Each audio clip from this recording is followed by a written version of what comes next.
各位2025 DSE 嘅同學，大家好啊！咁大家聽日開始咧，就會陸陸續續咁樣去考 speaking 啦，考你哋嘅第一科咁。咁呢度都想咧同大家去做一個 final 嘅 preparation 啦。咁就唔係教大家一啲知識上嘅嘢嘅，因為最後一日咧，亦都唔認為大家應該去吸收啲新嘅知識嘅。反而咧，我會想講嘅係一啲資訊性嘅嘢啦，等大家知道咧會發生咩事啊嘛。因為最大嘅恐懼係源於未知嘅。咁如果你一早知道發生咩事咧，咁就會冇咁驚啦，係啦。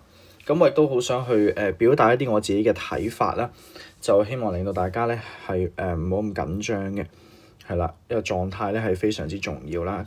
咁會講幾樣嘢嘅，就係每條柱咧，我唔會教大家嗰啲咩所謂技巧嘅，我會同大家講有啲咩係重要，有啲咩係你需要去prioritize 嘅。咁你可以話呢個係技巧嘅，咁視乎你點睇啦。我就唔覺得係啲咩好特別嘅技巧嚟嘅啫。係啦，咁我亦都會想講下我自己犯咗啲咩錯咯，因為其實我考 speaking 咧，我自己嘅故事係其實考得都好差下嘅，因為某啲原因啦。咁陣間都會講發生咩事，亦都去講如果大家遇到啲咁嘅奇怪嘅情況，應該點樣去去改啦，或者去改善啦咁樣。咁先同大家分享下我自己嘅成績先啦。咁我咧就係25加26分嘅，係啦，25啦，26啦，係啦，咁就係一個掹車變5星星嘅成績啦。我平時做 exercise，平時練習係27、8分嘅，係啦，好少去到25、6嘅。咁考嗰日咧係可以話嚴重失手嘅，點解咧？就係太過緊張啦，同埋有啲好奇怪嘅情況發生咗，係啦。咁就我會同大家講點處理啦。咁咧首先係講嘅時候，想同大家分析少少嘢啦。從呢一張分紙，你會留意到其實唔同 marker 咧，佢哋嘅 discrepancy 都好大嘅。雖然25、26只係爭1分，但係你會留意到其實嗱呢個 marker 呢度比6，呢度比7，跟住呢度比6，呢度比7，跟住呢度比7，呢度比6，係咪？其實係3條柱個分數都唔同嘅喎，只不過一啲加一啲減，所以形成最後個得分係爭1分。咁但係事實上，其實如果佢個 direction 係一樣嘅話咧，其實係可能有機會爭3分嘅。你每條柱爭1分嘅話，係啦。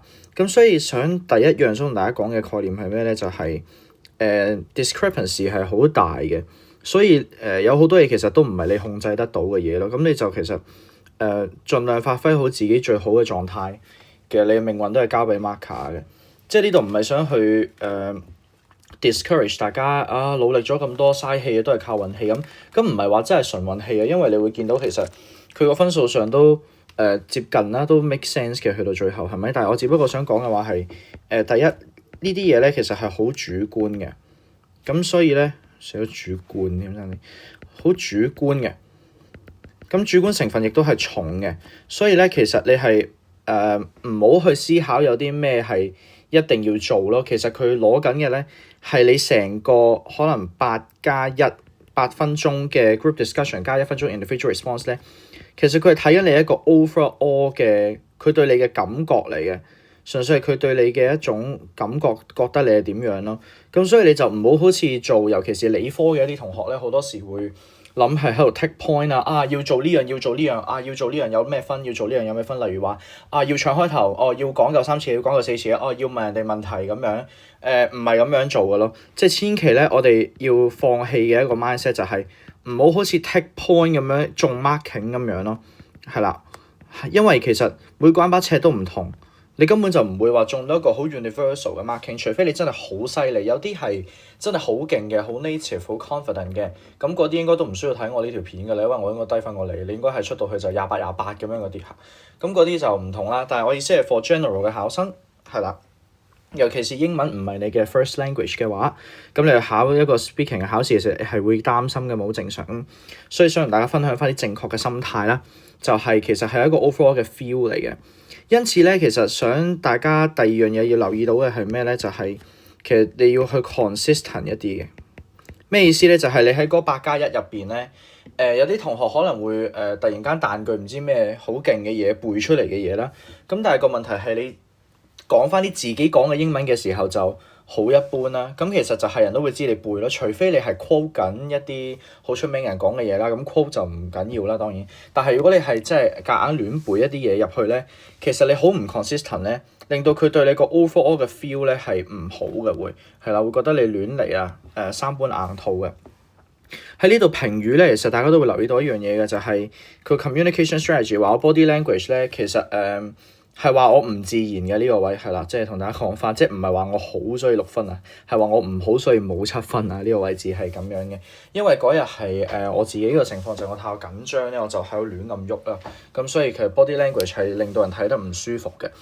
咁所以咧就你會見到呢個 body language 呢個 term 係其實係 consistently 我成個考試都係咁樣咯。咁佢其實去 evaluate 你嘅時候都係睇一個 overall 嘅 feel 咯，同埋就係你成條片要即係應該話你成場考試其實係個 consistency 好重要啦。你係咩 level 就咩 level， 拎出你最好嘅 level 出嚟，唔好喺度亂嚟，即係唔好突然間喺度，除非你係自己諗㗎啦，唔好突然間喺度夾硬背啲咩好奇怪嘅比喻，又唔知用得啱唔啱，跟住你下邊又唔知接唔接到。係啦，咁你就會好鬼麻煩。writing 唔覺嘅，因為 writing 可能篇文好長咧，你得一句仔，其實佢可能我眼前一亮 appreciate 你。但係你講嘢咧，因為講嘢呢個比較形象化少少，你成個人動喺佢面前咧，你突然間要講咗一句比較好似勁啲唔符合你 level 嘅嘢咧，係好突兀嘅，好容易睇得出嘅。所以咧就千祈唔好咁做咯。反而你想放大自己嘅優點，就係你有啲咩你就 show 啲咩出嚟。呢個會係我對大家嘅建議啦。而第3咧就會係 natural 啦。咁比較自然啲去做翻你正常講嘢，不過 natural 之餘咧，亦都要有一種 exam oriented 嘅情況嘅。咩意思咧？就係有啲人 natural 嘅時候講嘢可能好快或者冇乜 intonation，但係因為呢個係 speaking 考試，佢考試嘅 requirement，你 communication strategy 你要人哋聽得明你講咩，你要 engage 到人哋喺你嘅 discussion 入邊，所以你講嘢咧就會可能變咗喺正常講嘢嘅基礎上咧。第一會想提大家嘅就係講嘢要大聲少少啦，係啦，因為咧到時就係其實個場地咧係咁樣嘅一個課室啦，咁有2個 marker 喺度啦，跟住有部 camera 喺度嘅，部 camera 會動住啦，跟住咧就會係4個考生排排坐，咁其實冇噶啦，即係4個位 A、B、C、D 或者我唔知邊 A 啦，是但啦嚇。應該調翻轉嘅，係啦 A、B、C、D 嚇。咁後邊咧就係一大堆台台凳凳，有啲係摺起晒啊嗰啲呢樣嗰樣啦。你係基本上6個人 occupy 咗成個班房嘅，所以你講嘢係大聲啲。我自己會建議咧，你係講嘢講到個聲音咧係全個課室都聽到咯，係啦，課室要聽到。因為你如果講得細聲，一來人哋會聽得辛苦啦，二來 marker 會聽唔到咯。因為其實你同 marker 嘅距離係遠過你同，例如你 D 嘅話遠過 A、B、C 嘅距離噶嘛。其實重要嘅係 A、B、C 要聽到重要啦，因為佢 interact with 你啊嘛。第二 marker 聽到都係重要嘅，所以你要令到 marker 都聽到。而我自己嘅 suggestion 係除咗 marker 聽到之外，係要 marker 好清晰咁樣，好舒服咁樣去聽到。所以我自己就會係將把聲 project 到係成個班房都聽到啦。但係就唔好嗌，係啦，正常講嘢啫，就唔好變咗 screaming 啦，係啦，嗌就唔得嘅，係啦。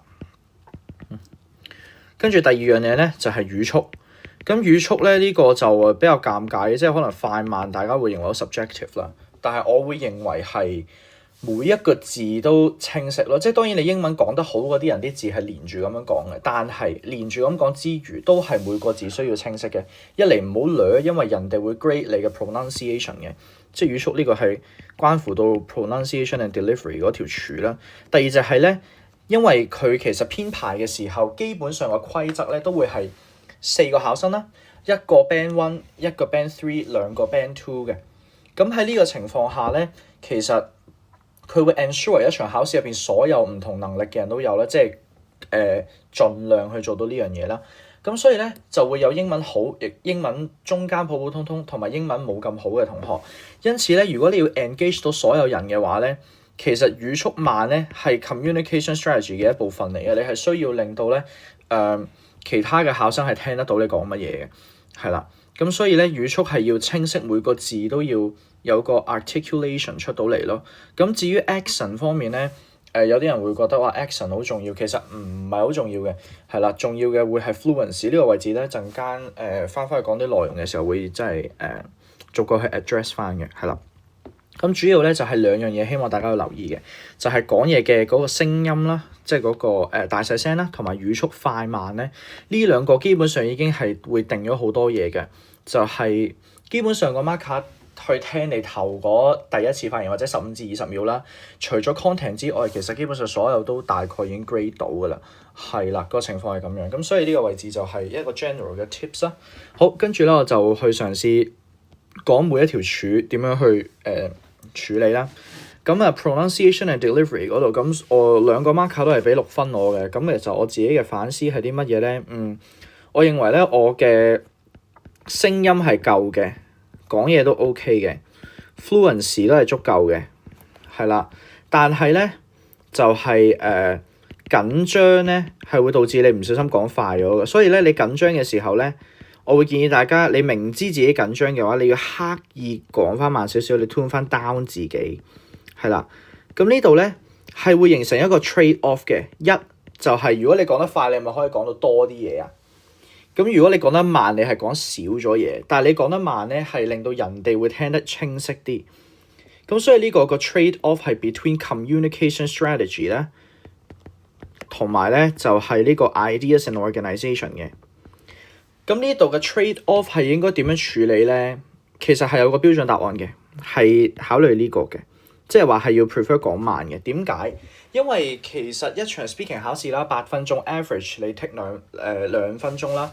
咁如果你係一個比較好啲嘅考生，你會 take 到3分鐘咧。其實3分鐘佢其實對於你 ideas 嘅 expectation 唔係真係好高嘅，即係你唔係一篇作文可以成粒鐘喺度寫咧，700幾800字成1000字咁樣咧，係啦。其實你只係得3分鐘，佢本身對 ideas 嗰個嘅要求都係唔係特別高咯，係 quality 重要過 quantity 嘅 idea。但係作文唔同咯，作文係 quality quantity 都需要有啊嘛，係啦。但係呢個 speaking 咧係需要 quality，某程度上可以誇張到咩地步？就係你嗰段入邊你講一次嘢啦，其實你第一個 point 如果你係一個完整嘅 topic sentence， 完整咁樣 develop， 再加例子，其實一個 point 佢已經 mark 到你 content 㗎啦。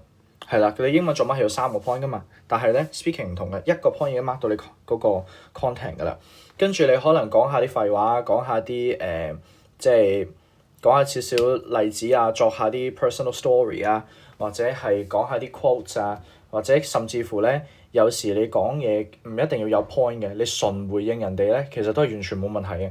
所以呢度就會留意到就係 content 嗰個要求係真係好唔同你正常諗法其實係有啲唔同嘅，佢比你想像中咧係鬆好多嘅，甚至乎誇張啲講句啊，你有一句 topic sentence， 淨係嗰句 topic sentence， 其實人哋個 marker 醒嘅已經知道你要講乜㗎啦嘛，你嗰句 topic sentence 已經係決定咗你嗰個point 咧係高唔高質嘅，咁其實你講幾耐都係一樣咯，咁係啦，個 topic sentence 已經係好大程度上定到個 quality 㗎啦，咁所以咧呢個位置就係一個 communication strategy 同埋 ideas 嘅 trade off 咧，一定係要揀 communication， 即係你唔可以自己喺度講，自己喺度表演 speech 咁樣，你一定要係刻意去講慢少少啦。呢個咧就會係 pronunciation and delivery 呢一 part 咧，我認為自己做得唔夠好嘅位置就係我緊張嘅時候我都係講得太快嘅，咁所以就係會害到一啲嘢咧，同埋就係一緊張會窒啦，係啦，呢個都係另一個情況，緊張會窒咧。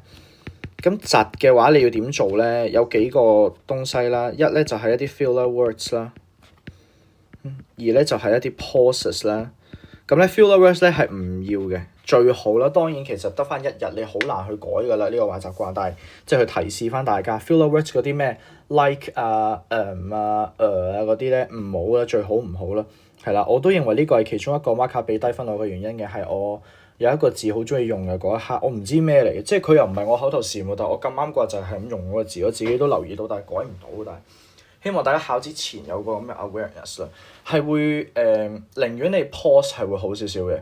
咁當然如果你 pause 嘅話，可能就會有人乘虛而入㗎啦，係會你一唞啖氣，有人就會即刻講嘢啦。咁但係呢個都係 check 嘅，咁所以就我會話 pauses 呢個係最好嘅方法。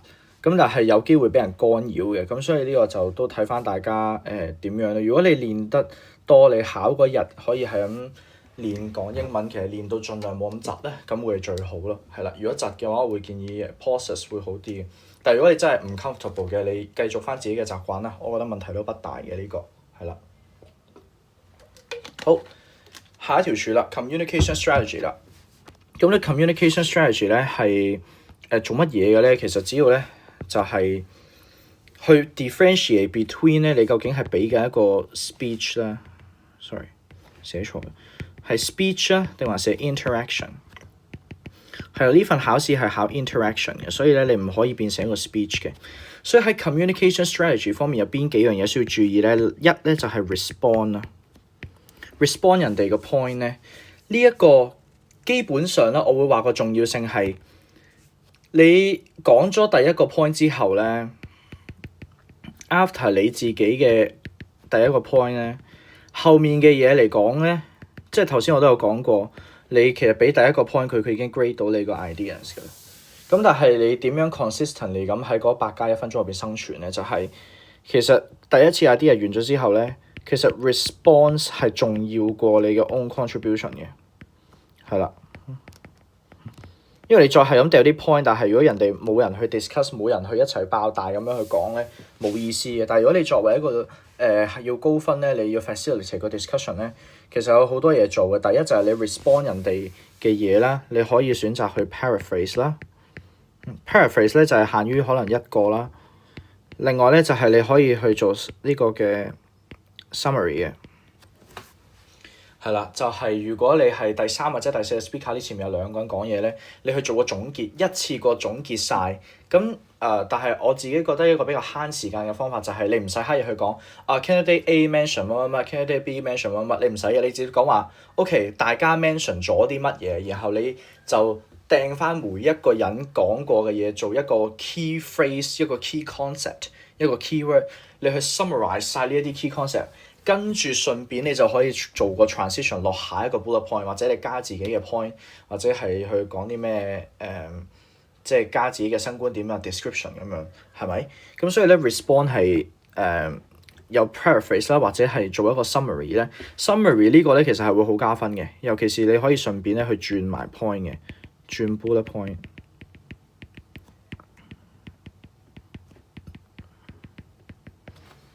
係啦。咁所以呢個就係 respond 嘅時候咧，大家會需要注意嘅嘢啦。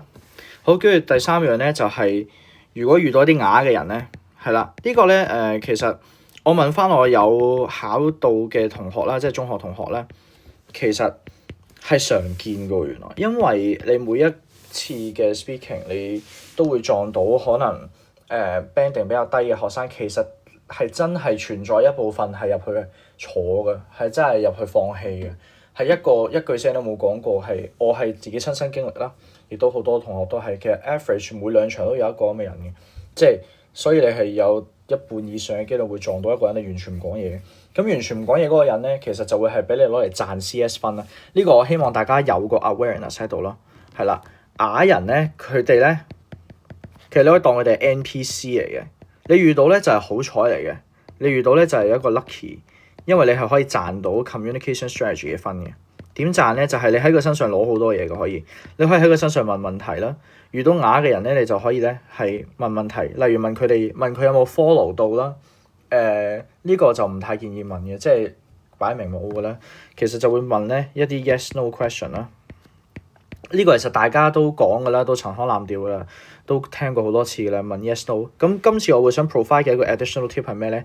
就係用最簡單嘅詞彙，用你諗到最簡單嘅詞語，因為佢唔講嘢嘅話，佢有機會係根本聽唔明你講緊咩。係啦，如果你能夠 show 到用最簡單嘅字咧，佢係唔會令到你嗰個咩 vocab 嗰啲低分嘅，因為你自己本身講嗰個 point 講乜嘢嘅時候，人哋就已經 grade 咗你嗰個 vocab 啊 language pattern 嘅。你幫人咧 interaction 呢個位就係 CS 嗰個分咯，係啦。咁所以你係可以用最簡單嘅字咧，其實你係 show 到俾人睇你簡單嘅字識講，難嘅字識講。咁簡單嘅字咧，你就可以去用最簡單嘅字，同埋最簡單嘅句構 SVO 去 form 一啲嘅statement 或者問題，再去問佢啱唔 agree 啊。即係你唔使俾條 open-ended question 佢嘅，你就簡單咁樣 form 一個問題。我試過最誇張嘅一次講 podcast。我就真係問一個啞嘅問佢 ，basically 就係問啊，Do you like travelling 咁樣咯？然之後就或者問佢去過邊度啊咁樣，然之後就將嗰啲 travelling 嘅嘢可以整成個題材做 podcast 啊嗰啲，係啦，或者甚至乎咧，你可以問你個問句唔止問一句都得嘅，你問完一句之後，你可以 elab 多少少問佢認唔認同，你拎到佢個 agree 咧，然後再睇下佢有冇嘢去講，佢冇嘅話咁你又可以繼續啦，佢有嘅話你咪俾佢煮一陣咯，係啦，佢呢啲講唔到幾耐嘅啫，呢啲啞人係啦，所以係要generous 一啲嘅係。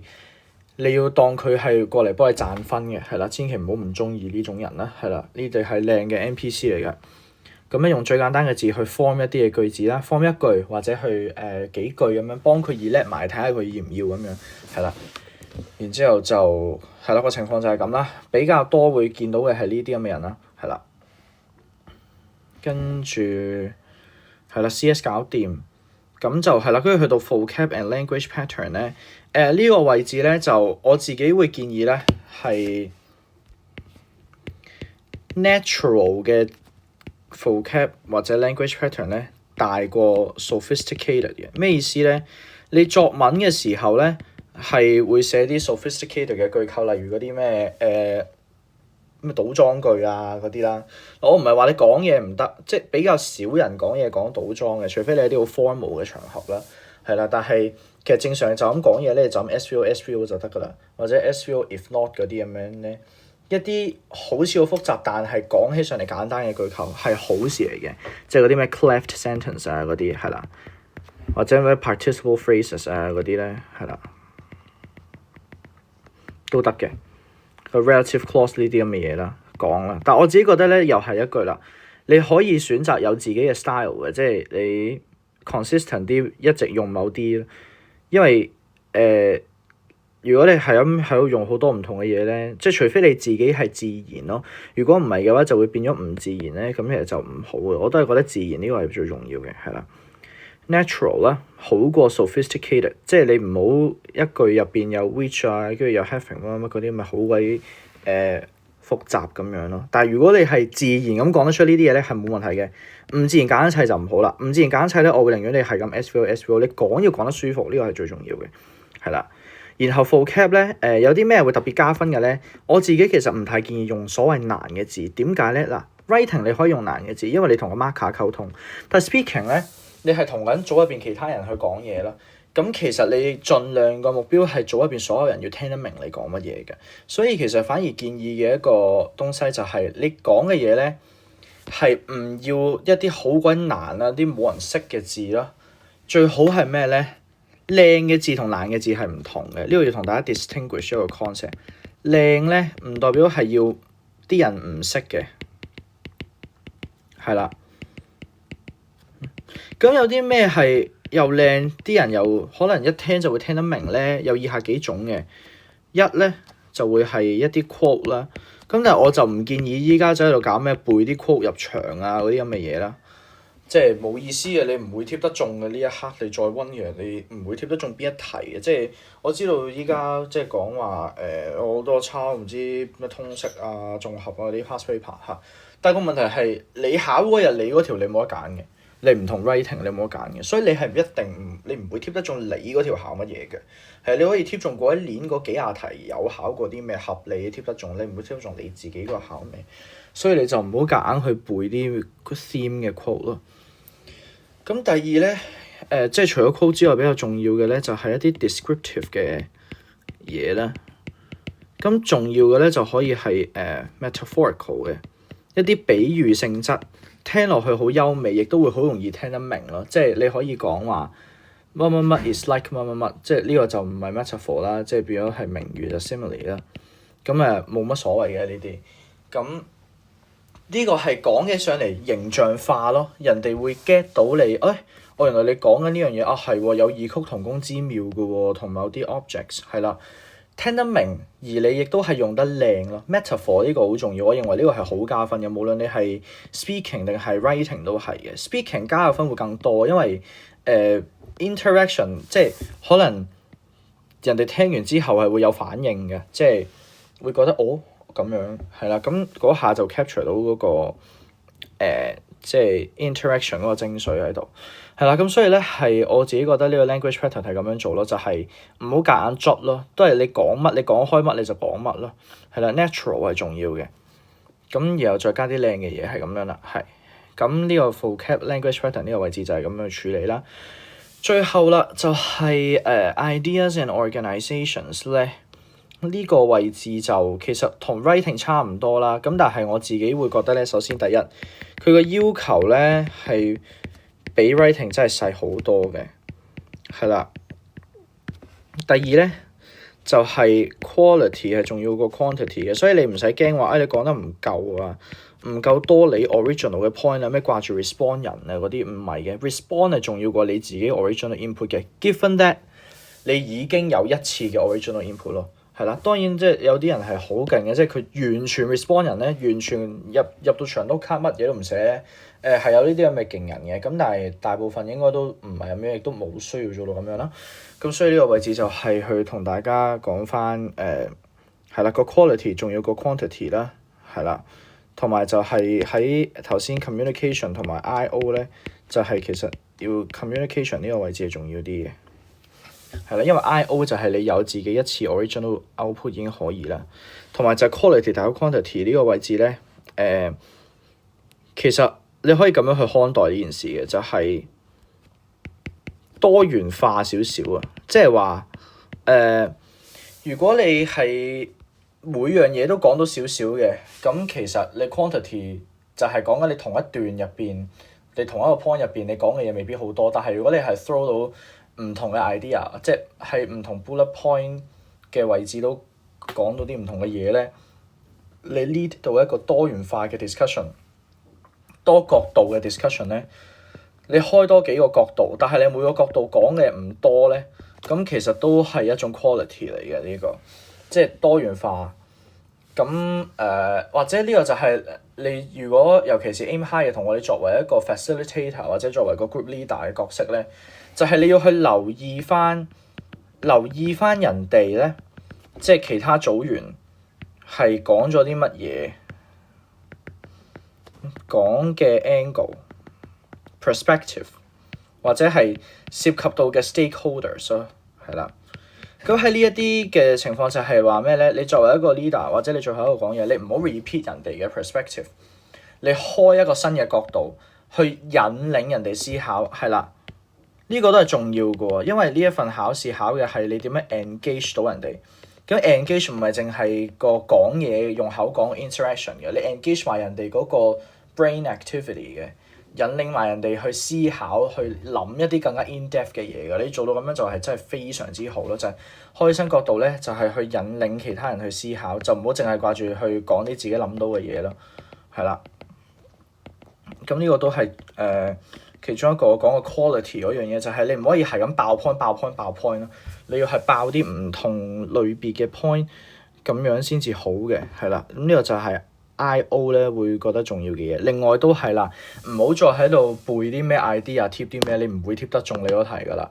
idea 係臨場諗噶，真係即係10分鐘嗰度去睇嗰啲 bullet point， 係睇 bullet point 諗唔到嘢先睇 passage 嘅。idea 唔好喺 passage 度嚟啊，呢個都係重要嘅，就係 idea 唔好 come from passage 啊。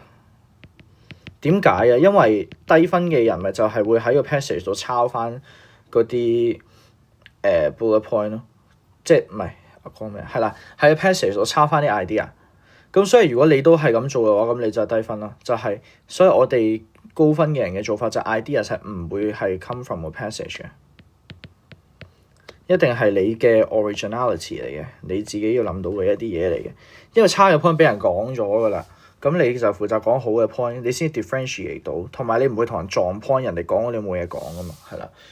咁除非你真係睇唔明啦，除非你睇唔明啲 bullet point， 你要靠睇 passage 去知佢發生咩事。咁由你睇唔明嘅話，你都諗唔到啲咩㗎啦。咁你就唯有嘗試去包裝翻個 passage 咯。咁然後啦，去到你真係一定要用 passage 咧，即係你冇其他方法啦，你真係一定要用 passage 咧。你點樣可以防止自己低分咧？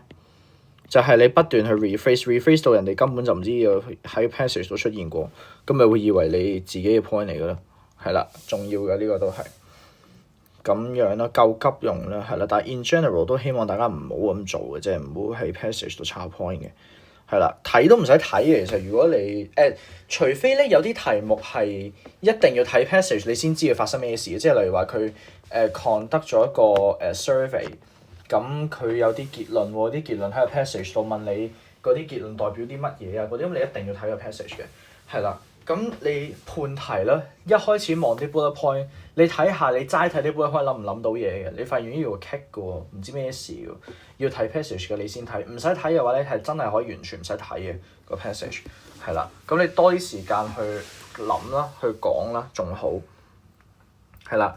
好，跟住之後咧就大概咧4條柱希望俾到大家嘅 final reminder 就係咁樣啦。咁跟住就去到一啲 exam logistics 嘅，就係話你嗰日考嘅時候會發生咩事，係啦，呢個都想同大家講一講嘅。咁我講講我係咩情況啦。咁我咧就係3月12號嘅5點啦，係啊，第一日第一場考嘅我係。咁咧我用我5點做一個例子啦。咁其實5點係一個咩概念咧？其實就係5點先 report 嘅。原來我就搞錯咗嗰陣時，我以為5點考，我就諗住4點去，係咪一早 report 跟住一早定喺度咧？唔使嘅，原來係4點幾去，就我4點到咗嗰間中學啦嗰日。咁其實我就曬太陽曬咗9個字嘅，係4點45分佢哋先放我入去嘅。咁5點咧就去report， 跟住之後咧就坐啦，然之後等啦。因為咧佢其實一個時段咧，即係5點去咧係有好多人嘅，接近100人咁滯嘅。唔知有冇啦。咁其實佢係分好多組嘅，即係分幾廿組嘅。你5點去咧，就算係同一間學校都好啦，佢都係分成幾十組嘅，係啦。咁我印象中應該係每個課室，即係一間學校咧，say 有6個課室考 speaking 啦。每個課室應該係會有3組咧，即係 run 3組咯，都係做同一條題目嘅。個點解會咁樣咧？係因為report 咗之後，你喺度坐啦、等啦。你等緊嘅時候咧，第一個 batch 嘅人就已經去prep room 嗰度 prep 㗎啦。咁由於咧第一個 batch 嘅人去 prep room 嘅時候咧，你入到去 report 嘅時候，你已經要熄手機㗎啦。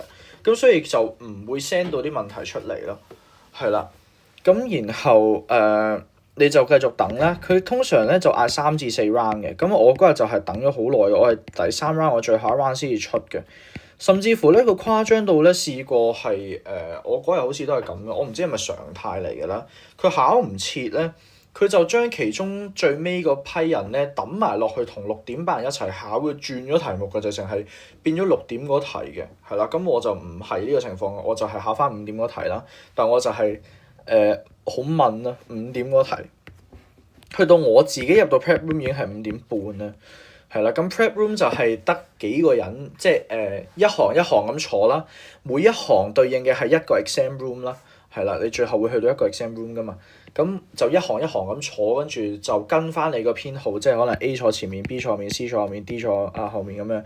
所以咧，其實去到 prep room 嗰一刻咧，你入到去 prep room 開始寫嘢嘅時候咧，其實你就已經係會知道咗你同咩人考噶啦。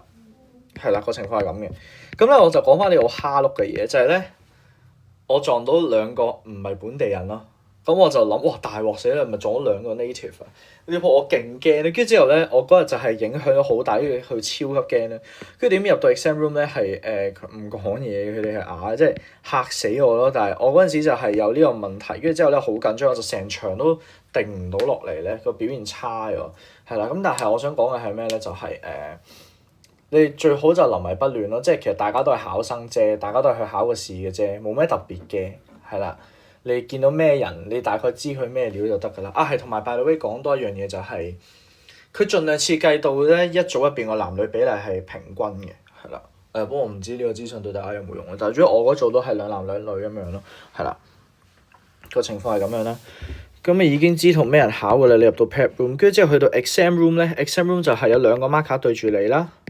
再加咧係有個 camera 嘅，因為係你買卷嘅時候佢要俾翻條片你，佢係要影嘅，係啦。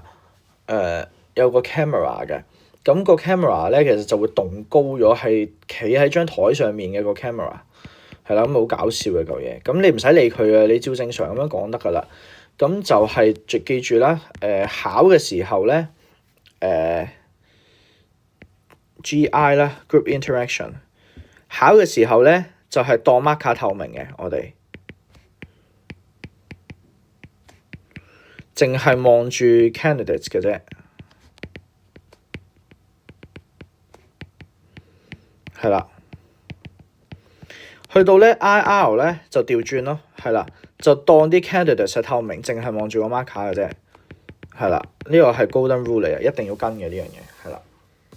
同個 communication strategy 掛鈎嘅呢個係啦，咁樣啦，係啦。咁所以就嗰日個情況就會係咁樣啦。同埋就係我仲有少少係想同大家講嘅就係，你 prep 個時候咧，10分鐘 prep 咧，我會建議你 prep point 咧係 prep 8至8.5分鐘啦。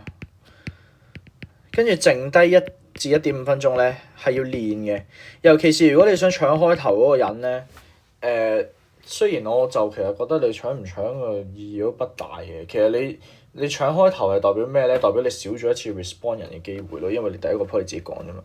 咁有啲咩情況下會想搶開頭咧？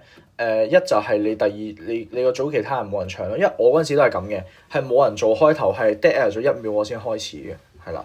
另一個情況就係你有一個 point 好爆，你好想 share 出嚟，你亦都驚同人撞咯。咁你會覺得由你講嘅話會講得好好嘅嗰個 point，咁你可以搶第一個咯，係啦，係得呢兩個情況你一定要搶嘅。其實如果唔係咧，我覺得其實唔係好使搶，因為你搶個開頭係少一次 respond 人嘅機會。咁當然除此之外都有一個好處嘅就係，你有機會講多次咯，會係啦，即係未必每人講到3次嘅，可能有啲人講得長啲，有啲短啲嘅。你係第一個開頭嘅，好大機會輪得翻你講到第3次，就其他人就係講多2次啊咁樣，係啦，個情況係有機會係咁啦。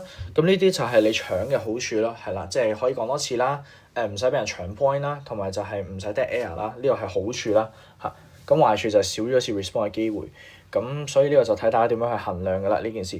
壞處仲有嘅就係第一個講咧，你會驚嘅，你會棘嘅，係可能會棘親嘅，因為你會講得好差㗎啦，係啦。如果有人開咗個頭，跟住你再繼續講咧，咁會好啲咯，應該即係會舒服啲、自在啲啦。咁所以咧就 given 呢一個壞處咧，我就會想講就係喺 prep 嘅時候剩低1至1.5分鐘嘅話咧，如果你係要搶開頭嘅話咧，你係要練定個開頭㗎啦，真係。而你如果唔使搶開頭都好啦，你都可以練個 point 咯。練點樣去噏嘢啊 point，練你點樣講英文啊，純粹係即係等自己講嘢時候冇咁甩咳，係啦，會建議係1至1.5分鐘去講下嘢啦，習慣下自己哦，原來我把聲講出嚟係咁嘅喎，咁樣係啦，即係習慣下咁樣講下嘢嚇，係啦，個情況係咁啦，同埋唔好寫太多嘢喺嗰張卡度咯，因為你寫太多你就會係咁望嗰張卡，但係其實望卡又係有影響嘅。我自己當時係完全冇睇過張卡嘅。係啦 that's why 應該係有一個 marker 俾咗 communication 係7分我嘅，因為我完全冇睇過張 name 卡咁滯㗎啦。咁唔係 name 卡 sorry 嗰個叫乜嘢啊？Q 卡啊，係咁上下嘢啦。咁樣啦，咁所以就係啦。如果你寫得少，你自然冇得望嗰張卡，逼住你去望周圍嗰幾個人嘅咧。咁當然如果你係嗰種好驚個腦一片空白嘅，我自己會建議 topic sentence 完整句子寫，完整句子讀。跟住中間嗰啲 point 啊 elaboration 咧就淨係寫一個關鍵字咁樣咯，即係可以TS 咁樣，跟住 point 或者example， 或者係喺側邊 mark 啲係提自己要講嘅，例如係你覺得好勁嘅字啊嗰啲。咁但係呢個又會 fail 嚟咗其中一個 principle 就係可能會唔自然啦。咁當然如果你對自己自然係有信心嘅，咁 OK 嘅係啦，睇你自唔自然啦，係啦呢個位置。咁樣，咁你就唔會話太依賴嗰個 Q 卡咯，個情況就係咁，係啦。咁個 exam logistics 就係咁多啦。最後咧有少少心態上嘅嘢想同大家分享嘅。第一，緊張係必然嘅，因為第一次考，亦都唔希望大家要考第二次啦嚇。第一次考嗰啲嘅時候，咁緊張咧有啲咩嘅特徵咧嚇？出汗啦。心跳快啦，手震啦，咁與其同自己講喂淡定啲，定啲嚟咧，與其同自己講定啲嚟咧，我反而會嘗試去 convert 佢做一種比較 similar 嘅情緒。呢個心理學都係咁樣教嘅，就係你如果想夾硬去 opposite 咧，係會適得其反嘅。咁有啲咩係 similar 嘅咧，而係好嘅咧，就係 excitement 啦。你其實如果你係興奮、開心，你玩過山車其實都係咁樣嘅啫噃。係啊，所以睇你點睇嘅啫嘛。你將佢看待成緊張，你就會發揮失常啦。你將佢看待成 excitement，其實可能係發揮超常咧。即係你淡定，只係令自己發揮到平時，但係 excitement 係可以令到你可能發揮係更加好。你入咗一個好 hyper 嘅、好 stimulated 嘅模式嘅時候，咁所以其實你去將 energy， 其實某程度上即係 anxiety 咧，佢係多咗一啲 energy 出嚟啊嘛。即係個心係喺度跳蹦蹦蹦咁樣。咁多出嚟嘅 energy， 你唔可以夾硬撳翻低佢，但係你可以將佢 convert 做 excitement。咁嗰隻 energy 就會由你嘅阻力變成你嘅推動力咯。係啦，咁所以就係緊張係事實嚟嘅，係真嘅。但係你可以使自己腦，你同自己講：哇，興奮啊，正啊！唉，終於考 DSE 啦！搞咗咁耐，日日喺度補課，喺度練，日日喺度翻學，我終於考啦！正啊！今日第一科 speaking， 等我睇下自己咩料先。因為其實呢個 speaking 咧計10% 啦，其實佢係一個 taster 嚟嘅，即係佢同 mock 唔同在於佢真係計 DSE 分，但係佢其實唔係真係咁大單嘅，因為佢計10% 嘅啫嘛。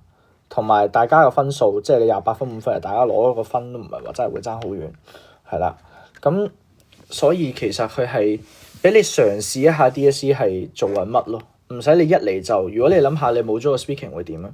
你第一日考中文，跟住你依家得翻2份卷，我哋呢個年代，跟住你好大鑊㗎喎，即係你一份就直接係考咗一科咯，第一日就考晒成科，然後你個中文嗱，萬一 let's say touch wood 搞唔掂，你移咗入唔到大學，可以入科大，咁啊其他入唔到，咁啊或者3咗唔到自己預期，係咪？你第一日係可以因為發揮失常而炒好多嘢，我自己都係咁樣炒咯中文。咁但係你如果有個 speaking 喺度，墊一墊住我試下考個 DSE， 睇下 DSE 咩事先，究竟會有幾緊張咧？究竟學校門口會有啲咩人去問你攞電話號碼咧？嗰啲咁嘅嘢嚇。咁咧其實就係好嘅，所以其實我想大家去 appreciate 翻，有得考一考 speaking 先去考 DSE，好事嚟嘅咁樣。等我興奮啲、開心啲去迎接呢一個 challenge，盡情咁樣去表現自己嘅實力咯。係啦，咁呢個會係對大家嚟講一個比較好少少嘅心態啦。第二咧就係唔同時間考嘅同學會有唔同嘅想法嘅。我想講啲咩咧？就係有聽日考嘅11號啦，有20號考嘅係嘛？我唔記得咗最後一日係幾時咁上下。咁有啲咩唔同咧？其實11號考咧就係一個好啲嘅 mentality， 早考早着，溫其他科咯。即係你唔好覺得搞錯啊，咁早考嘅，我第一個考冇得話咩睇定啲題目，又冇得睇下其他同學個情況考成點啊嗰啲，好似做白老鼠咁。但係其實有好處嘅喎，因為每一樣嘢都有好同壞嘅。我就淨係想講好嘅 part 俾大家睇，等大家去覺得自己係屬於幸運嘅。當然其實全世界都係要考咁，但係你去點樣 interpret 呢件事好重要咯。你早考你就早考早着，再揾其他科。你遲考咧，其實就係多啲時間練咯。因為 speaking 呢份卷個分係易拉嘅，咁你多幾日練，可能就真係咁啱升咗一個 grade 噶啦，係啦。咁對你嚟講都係有好處嘅，多啲時間練。但係呢個位置我亦都會想提翻大家，就係如果你好遲考咧，你都係唔好抌晒所有時間落 speaking，因為你如果例如遲人哋9日考，人哋一早考完，跟住人哋溫多你9日書咧，咁就大鑊㗎啦。即係你係要練嘅 speaking， 每日練都係好嘅，但係唔好抌晒所有時間考咯。唔好抌晒所有時間去練 speaking， 呢份卷唔值得你投資咁多時間嘅，係啦。咁呢個都係提翻大家，但係多啲時間練亦都係事實，亦都係你哋嘅優勢。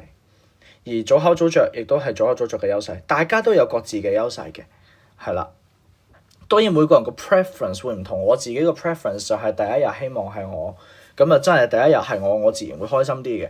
咁可能大家係你屬於想早考早着，但係俾人抌咗後邊，咁但係都唔使憂咯，即係各自有各自嘅優點，去識得 appreciate 翻，係啦。咁就會令到大家考試嘅時候正能量多啲啦，舒服啲啦，係啦，咁樣啦。咁基本上要講嘅嘢都係咁多噶啦。仲有一樣好搞笑嘅嘢要同大家分享嘅，就係有啲人咪話，即係有啲咩攞電話嗰啲咧，有班大學生喺度黐住你啦。咁我講下我嗰日嘅經歷係點啦，就係我過馬路咧，我係一過完馬路咧，即係輕鐵站啦。講得輕鐵，大家知邊度噶啦，差唔多，即係都係嗰個區噶啦。輕鐵馬路呢個係 LRT 馬路，學校喺呢度啦。喺馬路咧行去學校呢條路咧，就係沿途都係不斷有人嘅 highlight 咗嘅位都係有人喺度搞緊啲學生嘅。咁好搞笑嘅就係咧，我係喺呢一個位咧，俾一個人叫住咗啦，一個女性啦，佢就喺度嗲啦，即係用嗰啲好高頻率嘅聲音喺度講嘢啦，就係咁喺度。你幫下我啦，求下你，你幫下我啦。唔知咩你講埋晒唔知咩咩要開飯定唔知咩要攞啲資料啊嗰啲。咁我咧係一句嘢都冇同佢講過嘅，沿途上我係完全冇講過任何嘢，我甚至乎冇話唔使啦唔該咁，我就咁行，因為咧佢係唔可以阻住你行噶嘛，就咁行到學校門口咧，佢就自然要走㗎啦，因為佢唔可以跟你入學校噶嘛，係啦。咁所以咧，我就係完全冇理佢，就喺度行，就喺度聽佢發噏風咯。佢仲要諗住咧扯住我唔俾我入去，但係咧我冇理佢，一嘢揈走咗佢咯，就行咗入去，即係行咗入去門口，跟住就喺學校門口同學校中間等咗9個字啦。咁但係佢連門口個位佢都入唔到㗎啦，已經。咁咧我就喺嗰度等咁。咁但係我想講嘅係咩咧？就係只要你完全唔講嘢咧，或者你扮嘢，你扮 native 咧，你同佢講英文或者同佢講日文啊嗰啲咁嘅嘢咧。只要係冇人逼到你做任何嘢咯，係啦，你唔好俾任何人影響到你嘅心情咯。即係你要考試噶嘛，你唔係去俾電話人哋噶嘛。咁其實佢去做啲咩，其實你唔使理嘅，你都唔使話咩佢睇落好似好慘，你理得佢咧，佢扮嘅啫嘛。佢呢啲係喺度傳銷，唔知喺度做乜嘢咁樣嘅。咁所以咧係就咁行走，一句嘢都唔使同我哋講，或者你自己同自己玩電話。玩電話都唔好噶啦 ，expose 咗你個 group list 嗰啲咁嘅嘢係啦，即係係咯，你唔使理佢嘅，即係你耷低頭或者呢樣講嘢聽下歌咁樣，係啦，戴下 AirPod 聽下歌又好，乜都好啦。總之就係完全唔使理會嘅，係啦，冇人逼到你嘅，佢又唔可以跟你入學校，咩都唔得，佢咩都唔做唔到嘅，其實佢哋咩都做唔到，所以就唔好去嘥啲咁嘅時間心機去 provide 啲唔知咩 information 俾人咁樣，係啦。呢個最後一樣要提大家嘅嘢，咁就係啦，要講嘅係咁多啦，咁祝大家旗開得勝啦！考好咗個 speaking， 開靚個頭啦，咁啊祝大家 DSE 就順順利利，咁啊直入 A1。